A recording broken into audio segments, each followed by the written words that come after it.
Find us on Facebook, 101 FM, Logan City.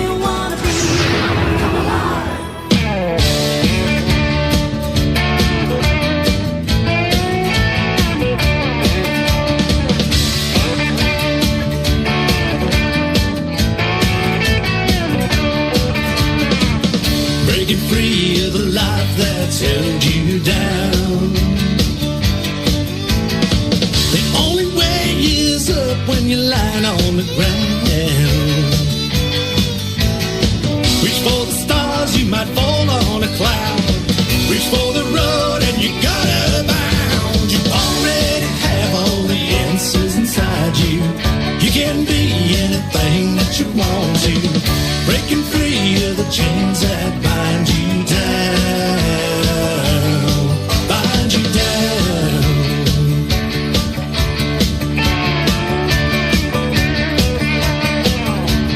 Days when you'd rather crawl and hide. Can't seem to find answer loud inside. When those blues come and knock you down, just get up and turn it around. You already have all the answers inside you. You can be anything that you want to. Breaking free of the chains that bind you down. Bind you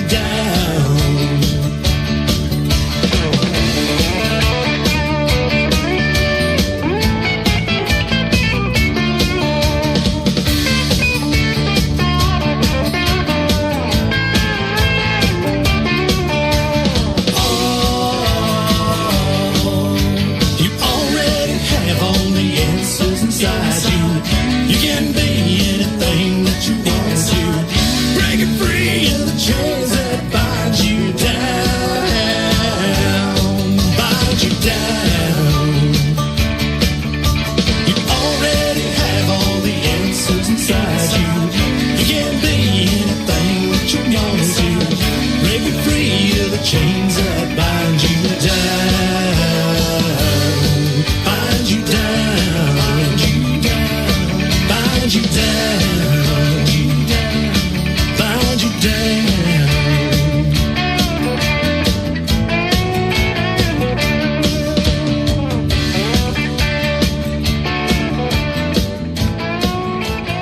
You know, for a man in my years, it takes a lot to get me excited these days. Just ask Mrs. B, she'll confirm that. But when I first heard that, because I contacted Tyson a couple of weeks ago and said, hey, come back on the show.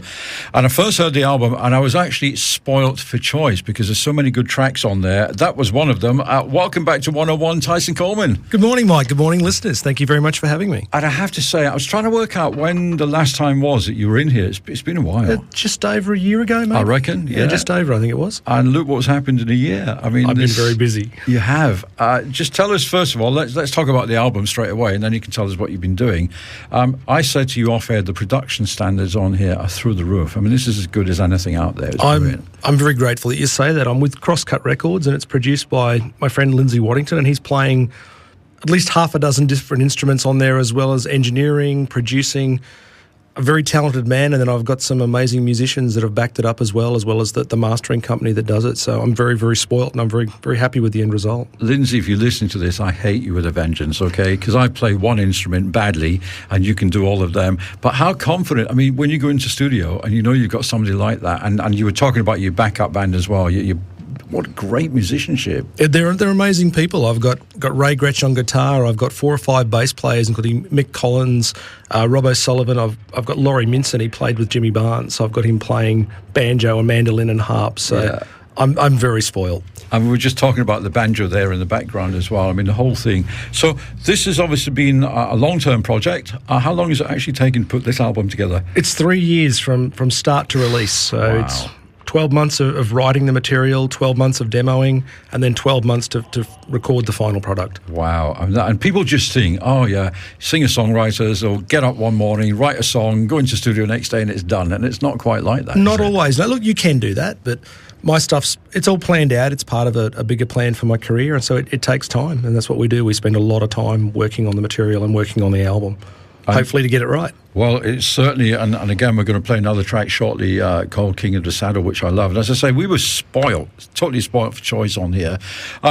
Take us back. So it's been just over 12 months since you were here. And I said, you ought to be doing Nashville. You ought to be doing the big country festivals all over Australia. And I'm guessing a lot of this stuff is actually happening now. It has. I went to America and I went to Nashville. So that was an eye-opener in itself. I'll bet. It's amazing. It's huge. I was very fortunate. I met some great people and I got a chance to perform at some songwriters showcases over there, including at the Bluebird Cafe. So wow. I'm absolutely thrilled. It's probably the second highest place you can play as a country singer. So very fortunate and very grateful that I got to be over there. Was there a moment when you were up there and it all of a sudden became surreal and you get that, I call it the reality check, this voice going, hang on a minute, do you realise what you're doing and where you are? Absolutely. When I walked off stage in the Bluebird Cafe, that's when it hit me. I couldn't think about it while I was singing. No. But the minute I walked off, it's like, this is somewhere you see on TV, Of course. see it, and then you're like, I have just played in here. It was surreal, very surreal. Fantastic. And, I said to you, when I heard you start right at the beginning, I thought, wow, there's so much talent there. But we've mentioned it before. It's not just about talent. It's being in the right place at the right time and getting the right people to listen to what you're doing. Of course it is. And it's a lot of hard work. It's a full-time career. It's a full-time job for me.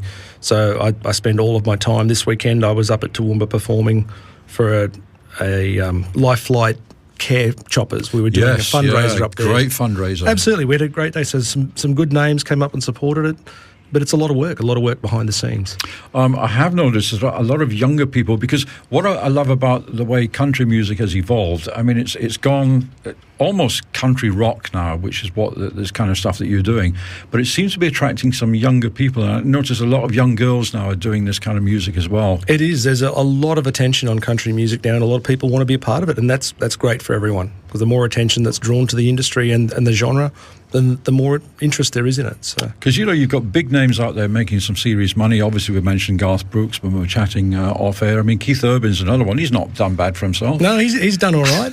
So, he's done very well for himself. He's one of the biggest names in the world now, and he started out doing everything that everyone else is doing, busking in Tamworth and playing the small pubs and clubs, lugging your own gear in. So he's worked hard and he deserves to be where he is. And you've got, obviously, big events that people know about up in Gympie. That's normally a good one.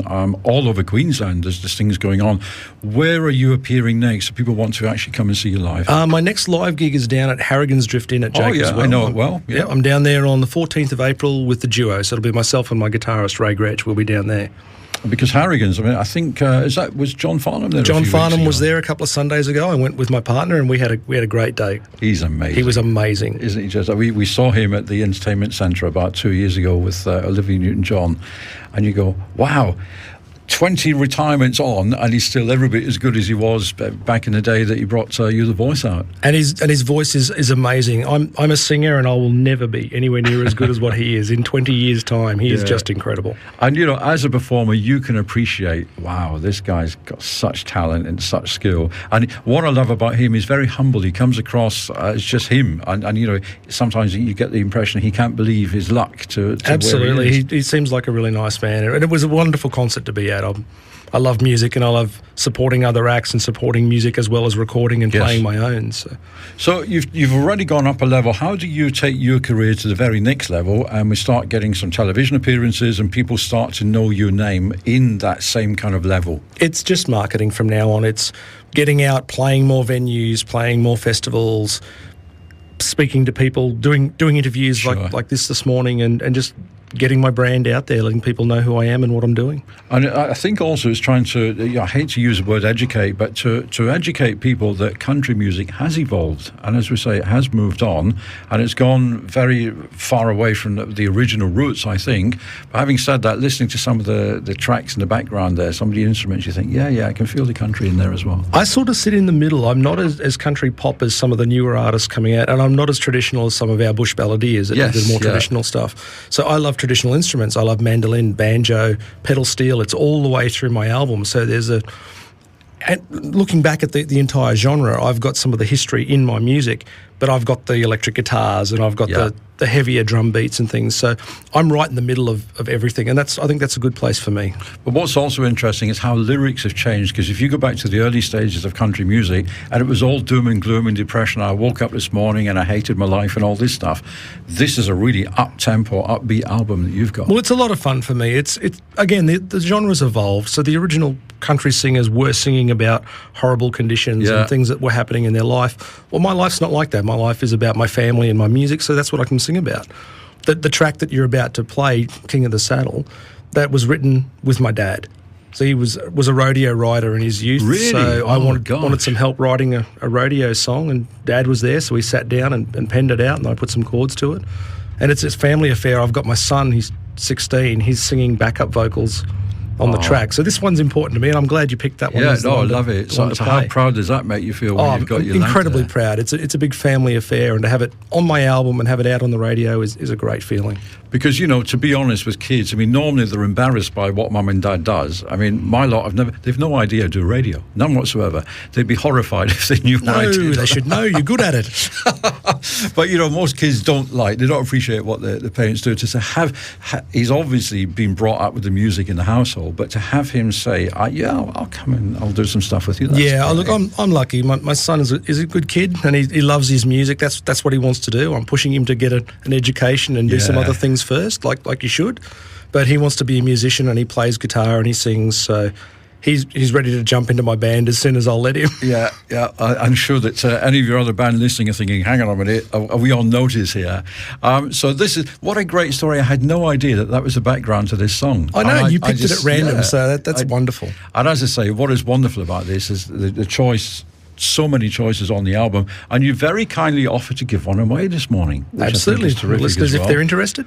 I'm sure after today they'll definitely be interested. So if you would like to get a hold of Tyson's album, I'm going to hold this off for next week if I can. It's going to be my prize for Name That Tune for next week. No worries, not a problem, Mike. I think it's so good. But there's some really, really great tracks.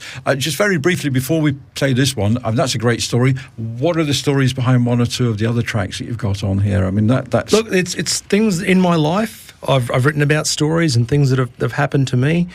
Sometimes it's a little embellished to make it into the Of song, course, but yeah. generally it's situations. It might be a breakup with a girl, or it might be healing from something else. But generally, this album it's positive. I want people to say, just keep going, Yeah. no matter what's happening in your life. Get up, be strong, keep moving forward, and that's the theme: breaking free of the things that are holding you back in your life. That's the whole point of this album: is just keep going.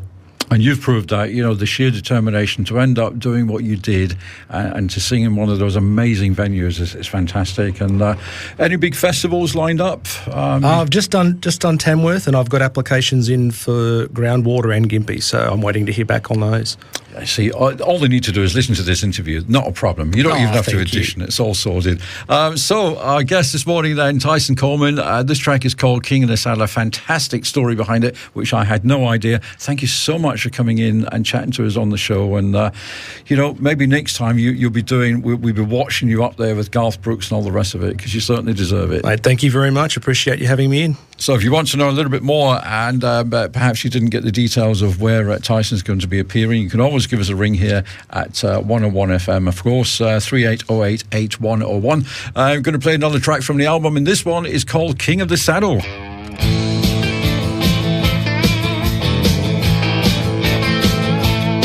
It's been a long drive here from way down south. I've been 4 days and nothing but the dust in my mouth. Now I'm ready for the money, the glory and fame, 'cause I rode every horse on the circuit game. Stands a load of people wanting to show, lots of pretty girls waiting for a new hero. With ropes and saddles, those broncs and steers, 'cause it only comes to Isa once a year. It's the smell of the leather, the dust and the beer, the roar of the crowd ringing in your ears. Only 8 seconds to win your battle, 'cause only one can be the king of the saddle. Only one can be the king of the saddle.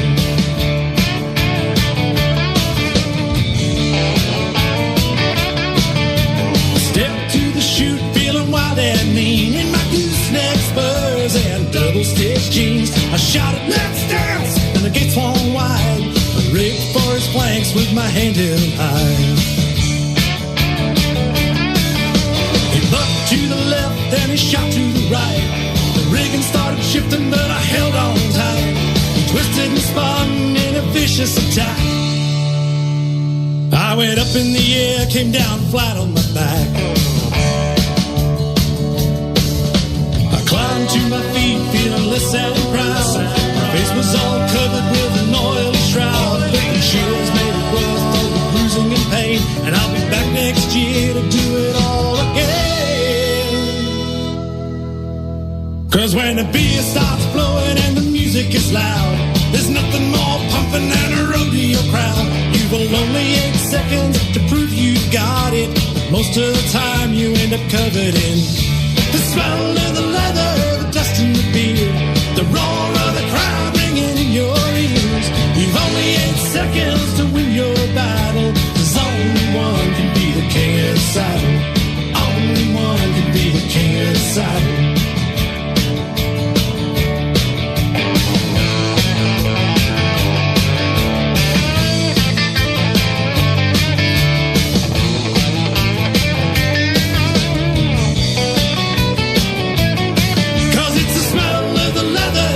In the fields and the roar of the crowd ringing in your ears. You've only 8 seconds to win your battle. 'Cause only one can be the king of the saddle. It's the smell of the leather, the dust in the fields, and the roar of the crowd ringing in your ears. You've only 8 seconds to win your battle. 'Cause only one can be the king of the saddle. Only one can be the king of the saddle.